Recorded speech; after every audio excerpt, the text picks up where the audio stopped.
I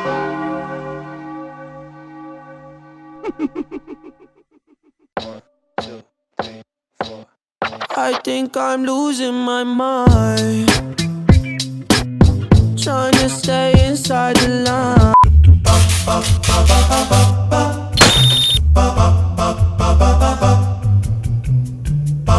Hey everybody, it's your boy Freeze, the internet's busiest memeing nerd, with the best copyright infringement in the game. I feel like this joke would work a lot better if I'd thought ahead and bought a fucking flannel, but instead I have a shitty polo. I don't know, fuck you. Oh fuck.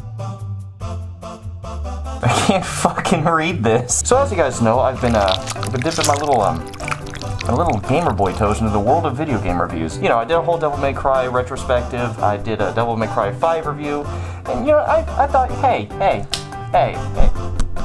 what if I did a video on a game that's not from the exact same fucking franchise again? Wouldn't that be novel? And what better way to follow up a series of videos on my second favorite franchise ever than with a video on my favorite video game ever released? Fallout 76. Hey yo, I heard the Skull Kid's a bitch. What the fuck did you say about me, you little bitch?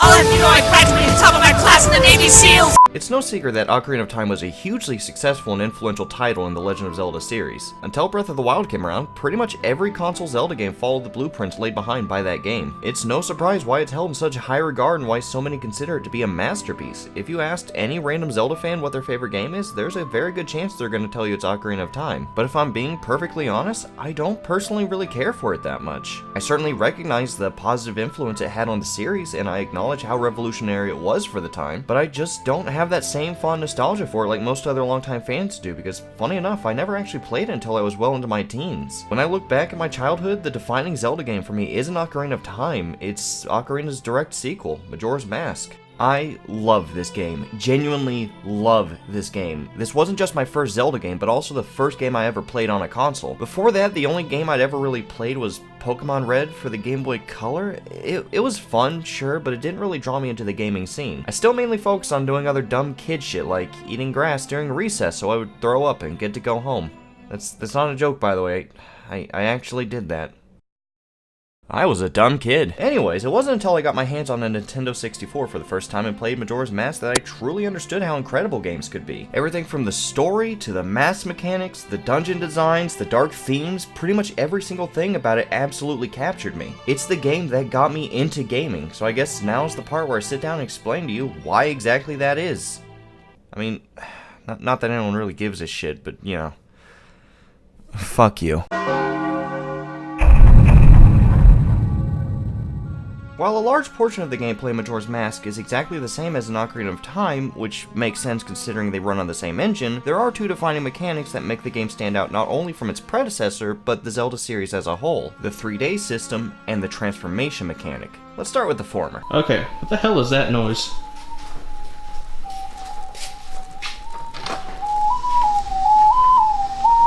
Okay, what the fuck are you doing? It's been raining like all fucking week. I'm trying to play the Song of Storms to make the storms go away. But the Song of Storms doesn't stop rain, it starts raining. As I warned at the beginning of the video, because this game is as old as it is, I'm gonna work on the assumption that anyone watching is either already familiar with the story of the game or just doesn't really give a shit about spoilers. You've had 19 years to play the game, fuck you, it's spoiler time. But on the off chance that you aren't already familiar with the game, all you need to know right now is that the general premise of Majora's Mask is that the moon is destined to plunge directly into the world of Termina in 3 days at the hand of the Skull Kid, and as Link, it's your job to stop that crisis from coming to pass. But as you only have a short amount of time to pursue this goal, Link's gonna have to pull a hell of a trick out of his sleeve. Y'all ever see Groundhog Day?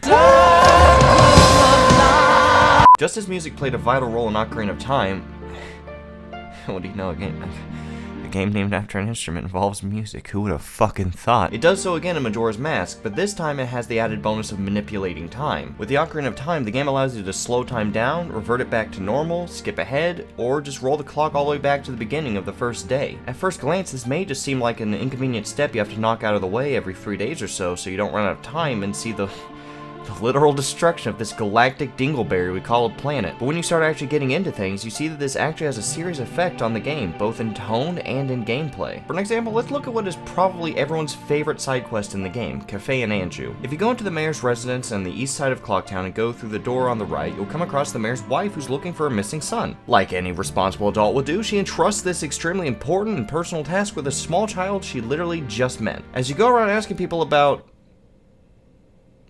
well, that's a positive sign. As you ask people about this missing person, you eventually find someone that can actually help you. His fiancée, Anju. She gives you a letter that's to be sent to Cafe, and from there you're taken down this entire rabbit hole that spans over the entire 3-day period of the game. You learn that Cafe was turned into a child by the Skull Kid. You learn that he's in hiding because a precious mask he needs for their wedding ceremony was stolen and he doesn't want to return to Anju until he retrieves it. You convince Anju to stay in Clocktown and wait for her fiancé to return. You help Cafe retrieve the stolen mask, and then finally, in the final hour of the world's existence, you get to watch a truly heartwarming scene where the two are reunited. They combine their masks to create the couple's mask, completing their wedding ceremony. After everything you went through, every puzzle, every battle, every moment of learning each character's patterns and figuring out where and when you have to be to achieve this moment, they're finally happy. So happy that they choose to not even flee the moon that's presently barreling towards the city. They're ready to die together.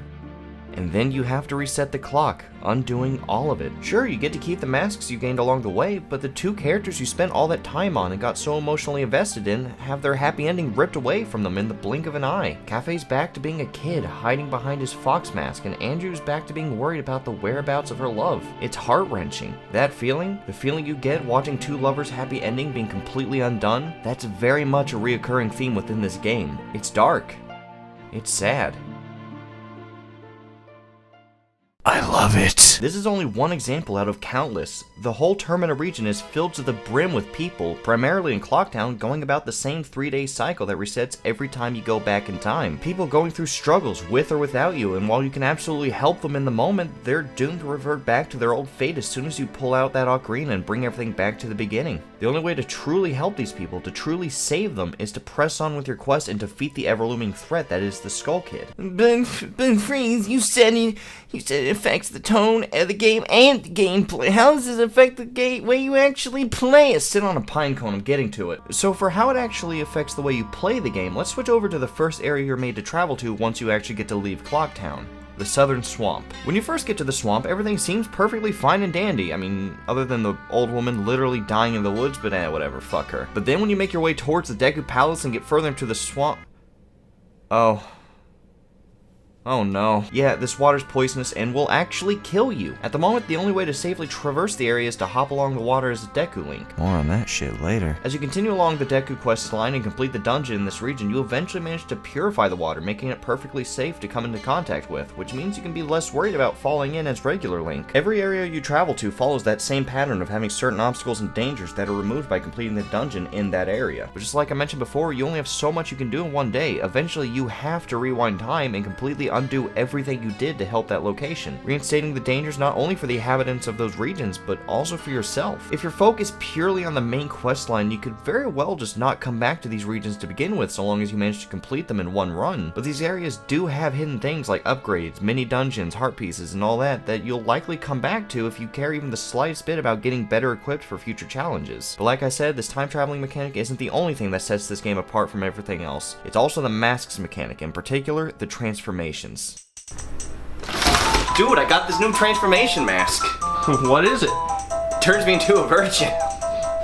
Fucking got him. So at the beginning of the game, Skull Kid steals all your shit and transforms you into a Deku Scrub, and it becomes your first priority to get back to normal. After playing a game of hide and seek with some kids, witnessing a huge celestial body cry and becoming a landowner, I guess? You manage to get back your ocarina, and through this fucking extortionist dark magic, you return back to normal. Except now you have a new toy to play with for all your trouble. The song you learn from the mask salesman doesn't just turn Link back to normal, it also turns the soul of the Deku Scrub that was trapped within you into a mask that you can wear at any moment to turn back into a Deku Scrub. This shit right here, this is literally a game changer. Throughout the game, you gain 3 separate transformation masks that allow you to become either a Deku Scrub, Goron, or a Zora, as well as 19 other secondary masks you get for doing things like side quests. I mean, technically there's 5 transformation masks, but one can only be used during a specific boss fight, and and the other is just an endgame item you get for finding all the optional masks, so those don't count, fuck you. Each of these adds a whole new layer of complexity to both exploration and combat. They each have their own unique way of moving and dealing damage. Deku Link can skip along water, fly through the air for short periods of time, do spin attacks, and shoot out...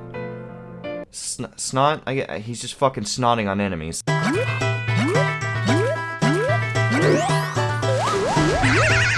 Goron Link can land powerful punches as well as slam into the ground to hit enemies around him, but easily my favorite thing about Goron Link is his ability to turn into a ball and quickly roll around, fucking up anything in his path.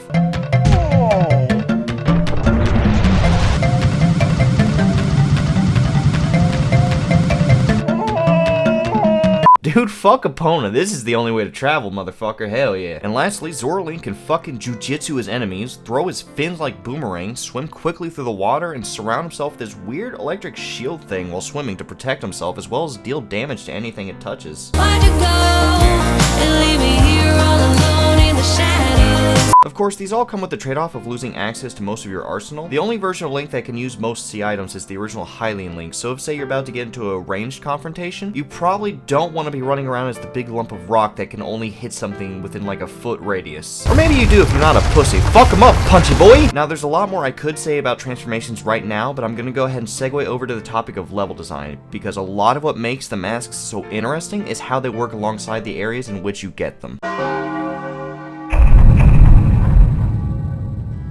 As any dipshit that knows the bare minimum about game design will tell you, I mean, or me, a dipshit who knows less than the bare minimum. When introducing a new mechanic to the game, you need to make sure that the environments incorporate or at the very least accommodate that mechanic. You can't just put flying into a game that only has tight and closed areas you can't actually fly around in. Well, I guess you technically can, but that'd be fucking stupid. As such, when introducing these new transformations into the mix, Nintendo needed to make sure to incorporate these transformations into the environments as well, and they did an absolutely beautiful job of that. As I said, Deku Link has the ability to skip along water, so what do they do for the first dungeon? A fuck ton of water to skip on. Fuck you, Link, we're going to the swamp. We don't serve Hylian cucks around these pots. Oh hey, Mr. Goron, what's that? You're a huge fucking rock that can slam into the ground and turn into a death ball like that fucking hamster from Overwatch? Boom, pound switches and ramps. Oh, you're just a big old fish man. Get swimming, kiddo. But not only do these areas do a fantastic job of complementing Link's new transformations, they're also fucking beautiful. I mean, as beautiful as a Nintendo 64 game can be. Get off my back! To this day, Southern Swamp, and in particular, Deku Palace, are my favorite locations to go in any game ever. Sure, it may not be the most amazing location of any game, but the way the color schemes of the palace and the design of the Dekus blend in so perfectly with the forested, swampy area they reside in, everything just feels so natural, even if it is a fucking pointed, polygon-infested piece of shit. This sounded super sarcastic, but it wasn't meant to be. I actually really love this place. And the accompanying music is absolutely fantastic as well. Deku Palace straight up has one of the best background songs I've ever heard. Fucking listen to this!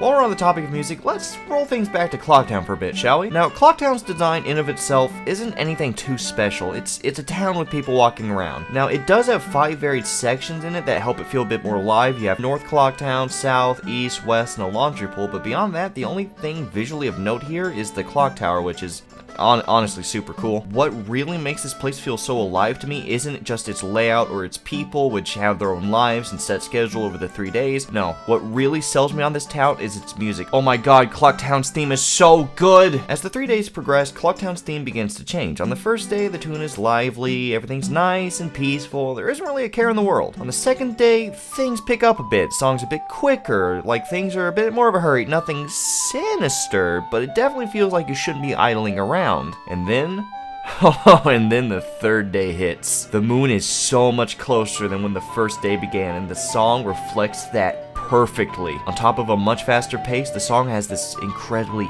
eerie backdrop to it. You have so little time left. Less than 24 hours until a truly cataclysmic event unfolds, and everything you've come to know these past few days are about to be wiped out of existence. Tick-tock. Tick-tock. Tick-tock.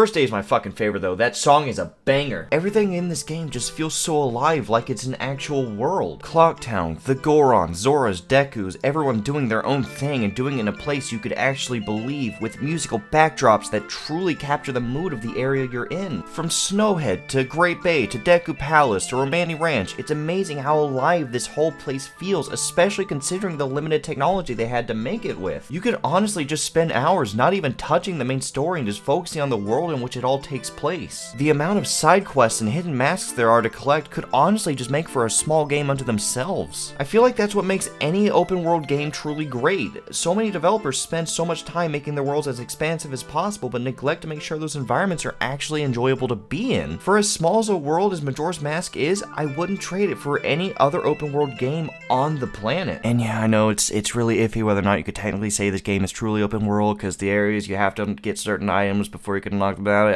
I don't fucking care. Good enough. It's open world. Fuck you.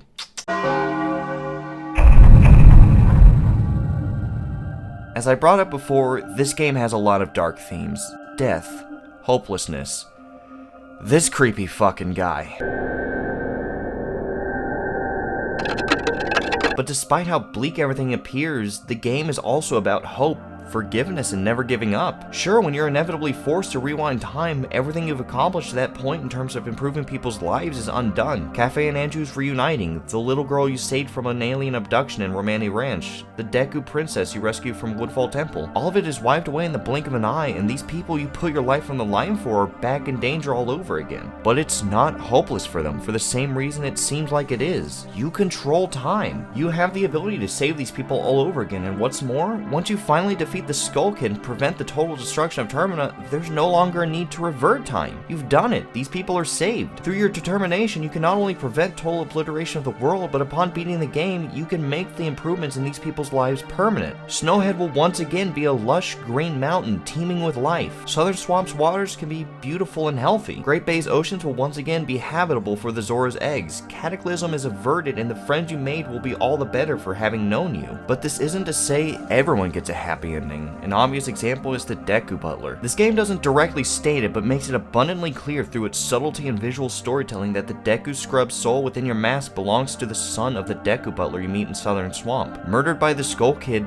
he'll never see his father again. The Goron and Zora within your masks are beyond saving as well. Throughout this adventure, there were casualties that, despite your ability to manipulate time, could never be undone. Their stories have ended permanently. Funny enough, there's a side character within this game that I think makes a pretty good analogy to the game's ending as a whole. Troop Leader Gorman. Gorman is a side character you meet in Clocktown. He's a bitter, angry man with not a whole lot of patience. He becomes distraught once he learns that the Carnival of Time, which his troop is scheduled to perform at, is about to be cancelled due to the fact that, you know, a small planet is hurtling towards the city, which, I mean, I guess that reason's fair enough. But once you get all 3 transformation masks, you can use them to perform a song called Ballad of the Windfish in the Milk Bar. Let's be real for a second, the milk bar is just a fucking cop-out to show that this guy's an alcoholic. Get some help, bro! Once you play the song, he recalls why he got into show business in the first place. It was that very same song. He had heard the original singer for the Zora band, the Indigos, perform that song a long time ago, and he thought that entering show business would allow him to meet the ones who performed it. But unfortunately, she's been dead for quite some time now. However, while she may be long gone, Gorman learns that her daughter is now the new singer for the Indigos. He then remarks that he would like to hear her perform before giving you a new mask as thanks. One of the things I love about Majora's Mask is that once you finally beat the game, it shows you all the people you've helped along the way. And in one of those scenes, you see Gorman at the bar watching the new Indigos perform. It's bittersweet. He'll never get that chance to meet the original singer, the whole reason why he does what he does. But he gets about as close as one possibly can. He's far more hopeful than when this adventure began, and I'd say that's a pretty positive note for any character to end off on. Through all this pain and suffering, just about everyone ends off better than where they were. Cafe and Andrew finally get married. Romani Ranch perseveres through its hardships. Skull Kid is finally freed from the controlling grasps of Majora's Mask and makes amends with the friends he'd wronged. And while Link never found his friend Navi, which is what he'd originally set out to do in the first place, he leaves Termina having made a new friend in Tattle and in others. It's not a 100% perfect, happy ending, but it comes pretty damn close, and honestly, that's certainly more than enough for me.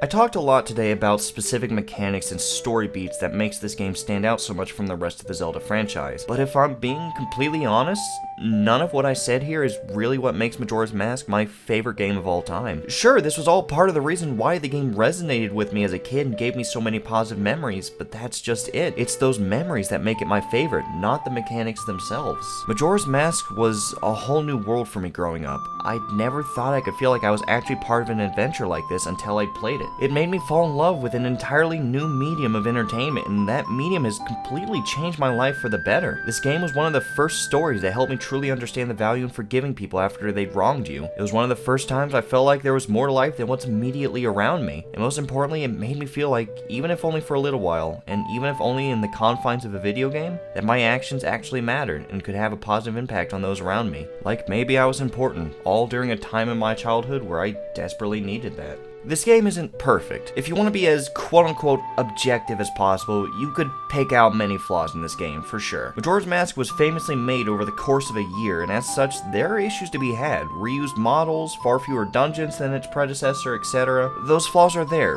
but as far as I'm concerned, none of them really matter. As you guys have probably pieced together by now, I've been taking more interest in things like game reviews, retrospectives, video essays, and all that good shit. And as such, I've been watching a lot more of them myself, and while I certainly love doing this, and I love watching others do it, it often feels like everything being said is being said as if it were all fact. Very much a my opinion is the only right one kind of attitude. And honestly, I'm sure the last two of these that I've done myself probably kind of came across that way. Hell, with the way my humor works, I'm sure any that I do in the future are probably going to sound the exact same way. But what I want to get across here is that none of this is actually objective. None of it. It's all my subjective opinions based on personal tastes and experiences. And I would argue the same goes for literally any other video you watch in this genre, regardless of who made the video. There's no exact science for what makes a game good or bad because everyone has different tastes and preferences. What I may like, someone else is bound to hate. An easy example for me is New Vegas. A lot of people shit on that game because it feels like a totally empty wasteland half the time, but that's one of the reasons why I love it. That feeling of isolation in the desert really helps draw me into the experience. What I want to end this video off on is this.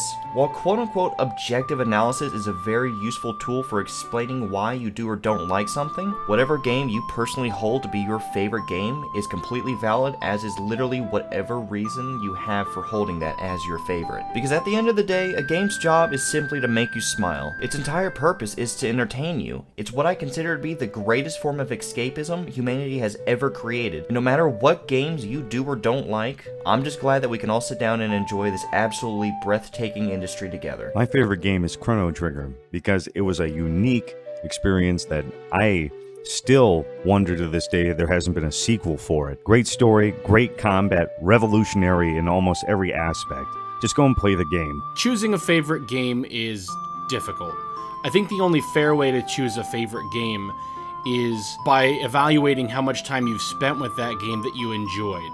And if I'm using those parameters, I'm gonna have to go with World of Warcraft.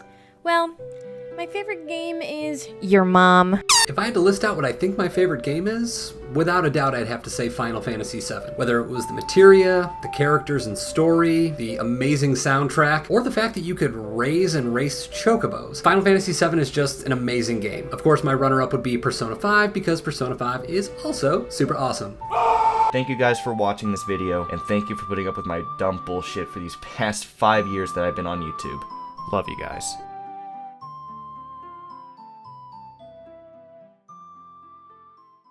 Unless your favorite game is Devil May Cry 2. Fuck you, that game is bad and you're bad for liking it. Oh, hey, what's up, dude? Do my vlog for me. What's up, everyone? My name is Freeze.